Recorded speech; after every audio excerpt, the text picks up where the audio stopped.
Hello, my name is Rand. You're about to watch a free preview lesson from the course on how to create a species or race from Worldbuilding University. In other words, if you went to worldbuilding.university and found this course, you'd see that at least one lesson can be previewed, and this is that lesson, minus what I'm saying right now. This lesson is on how to decide the disposition of your species. In other words, are they good or evil, and what do those really mean anyway? Please take a minute to like the video and subscribe to see more videos as they're uploaded, and thank you for watching. In this lesson, we'll decide on the overall attitude and impact that we want our invented species or race to have on setting and story. Sometimes good and evil are used to categorize races. For example, in fantasy we have the humans and elves and dwarves as good, and the ogres, orcs, and goblins as evil. This is a cliché of fantasy in particular, probably more so than science fiction, and it may be something we want to avoid. It's also an oversimplification. Humans are more complicated than this, but people do oversimplify even humans. This is especially true when targeting a group, as we would with an entire species. Right now in the United States where I live, the political climate has parties openly referring to the opposition as evil. If real humans in a sophisticated, educated world do this to such complicated humanoids as ourselves, fictional humans in a less sophisticated, less educated world that we are inventing will do the same to humans and other races. But sometimes invented races are not being oversimplified. They've actually been created that way. In other words, they're designed to be simple and fit into a category like evil in particular. The question is why? Let's look into this more. There are reasons why a world builder might use oversimplified races. For example, public domain ideas may already be that way and we are inheriting it. This is especially true of the evil races in fantasy. Audiences may be used to this. Now, just because people are familiar with it doesn't mean everyone likes it. Some people probably feel that they're being talked down to, or just feel like all races should be more sophisticated and that we are bad authors for making them oversimplified. Now that ignores the reality that real humans oversimplify real humans, but the criticism is something to be aware of. Now our audience may be young, and teens tend to enjoy the good versus evil sort of battle, just like the save the world cliché, partly because these are somewhat new to them due to their age. Older people might be more tired of this, or they might want more from their stories. Now we might also have a simple use for this race that we're creating, such as a monster in the woods. We might just need our characters to fight something while they're traveling, and it doesn't need sophistication. Now, we also sometimes make something more evil or seem more evil by not allowing anyone to understand it. So, because we tend to fear things we don't understand. In theory, by not letting people understand this thing, we can make it more frightening. There's also a tendency for us, at least, to vilify. Anything we don't like, we talk down about. This movie is stupid, that person's a jerk, this band sucks. Calling a whole race evil fits this tendency of ours. We also tend to overlook flaws in those that we admire. This allows us to decide they are basically good, despite the bad things that they do. Now, just because the characters in our world refer to another race or species as evil, that doesn't mean we actually have to invent them as that evil.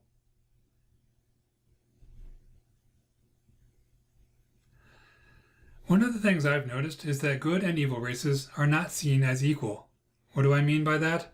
Well, the evil races tend to be one-dimensional.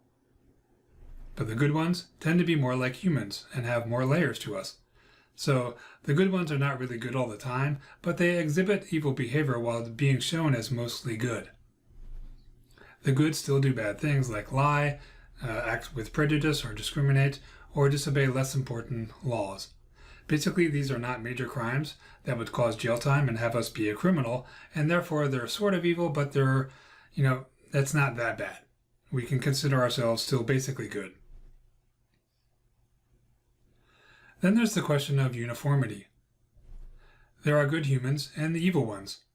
We're obviously not all the same, so we can't be generalized that way. But elves and dwarves in fantasy are typically shown as being all good. Any evil is minor stuff? and they don't do major things like murder people or mutiny or engage in prostitution, for example. But the ogres, goblins, and orcs in fantasy are typically always shown as evil. They're all the same. They're all murderers and thieves. They have no laws, morals, civilizations. Uniformity might not be a good thing. We should decide if we want that or if we need it, and whether we want to imply it and then surprise our audience later with a revelation of greater sophistication. Now, there are some reasons for uniformity. For example, maybe a set of gods created them and imbued them with certain traits. So, for example, if the evil gods created that species, maybe that species is dominated by the attributes of the god who created them. There could also be an event that created them. So if someone did something and it forced a nasty or good disposition, or an accident happened and this species is perpetually angry about this. They're never going to get over that. Now, if something like that has happened and not much time has passed, then they're still going to be affected by their origins. There are some good reasons to make our invented race or species more complex. It makes it harder to predict their behavior. That allows us to surprise the audience. It also keeps tension higher if the audience doesn't know what to expect. It also raises the interest in what we've created. And our species is going to be less forgettable. It might also be more realistic. So how do we make our invented species or race more complex if that's what we want to do? First, we should decide in what ways the species or race is typically good or evil. This may involve showing some typical behavior and attitudes first. What are the bad things that they tend to do? Do they attack people, steal them, generally harass? Can they not be trusted? What are the good things that they do? Are they very, very tolerant of other species? Do they obey the law? Or do they care about morals and sophistication and any sort of high-mindedness about their purpose on this world? We can also allow for individualism. These are those who defy expectations, and we need to think about why they are different. And this often comes up with characters who defy the norm in our story. So we might say, okay, most of them are this way, but here's this one character who is different. And why are they that way? Are they fed up with life, or are they being mistreated? Do they not like the fact that they're never allowed into a city because they're an evil species and they're not tolerated there? Do they want to be more than just what they were born as?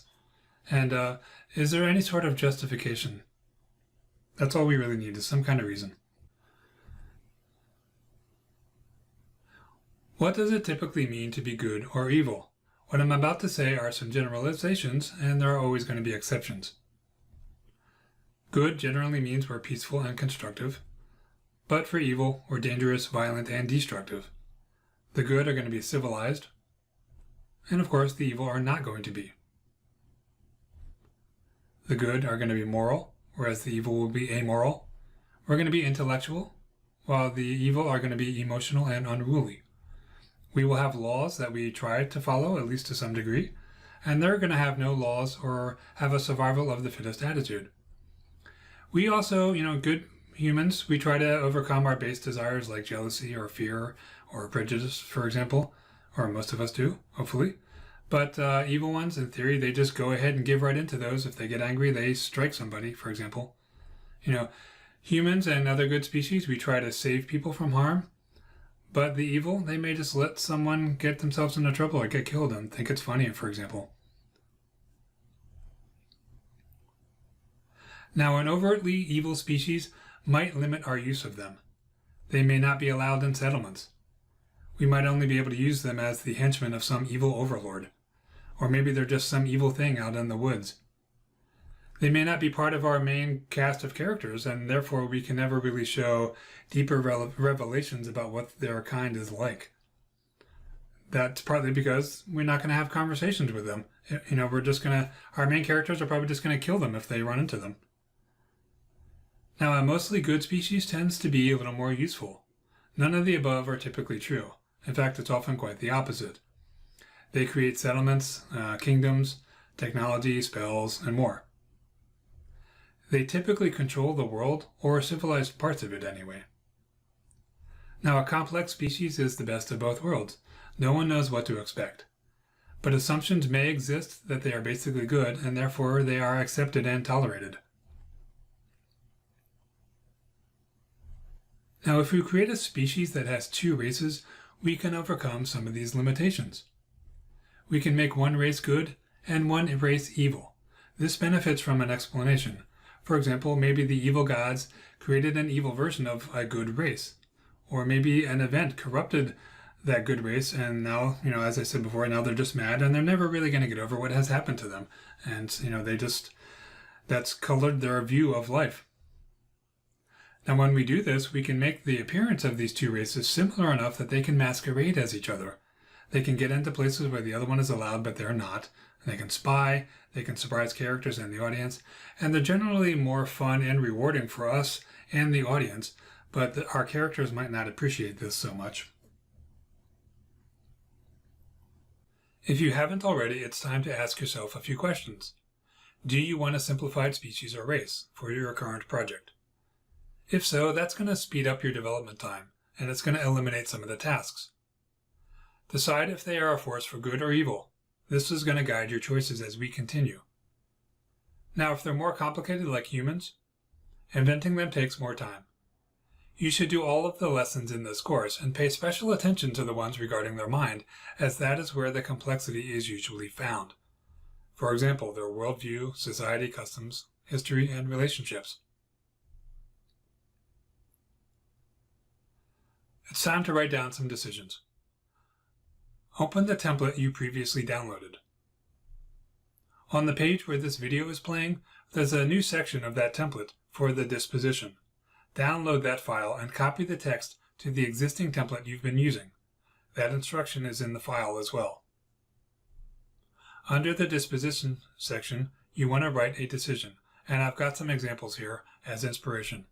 For example, for a good species, we can say, this species is generally good, being decent, moral, kind, generous, calm, and pleasant. They don't commit serious crimes and are rarely suspected of even minor ones. They prefer diplomacy to the sword, and other races and individuals may aspire to be like them, or they may resent them. They are prone to evil, or avoiding evil of conceit, and have patience and little patience for humans, etc. An evil species, we may say, hey, they're basically evil, they're a problem wherever encountered. They are shunned by most settlements except for really seedy ones. They are barbaric, lawless, unruly, overly emotional, they hold grudges, and they inspire fear and unease in most decent people. They will attack with little provocation, especially if encountered in the wild.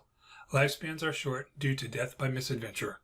I plan to use them as henchmen of evil overlords and something nasty for my characters to destroy on quests. Or are they more complex? For example, this species is as complex as humans.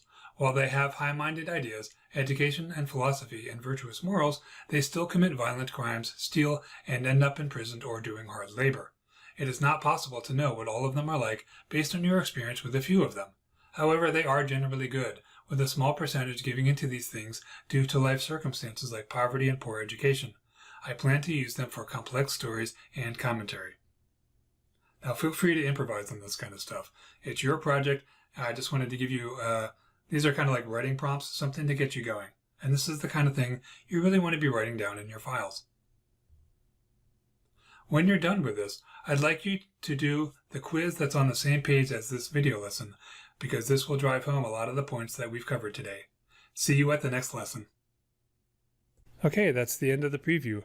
Please check out the video description for a whole bunch of resources that you can click on and get more information about courses and the books that this is based on and a bunch of other stuff. And please remember to like the video and subscribe, and I will see you next time. Thanks for watching.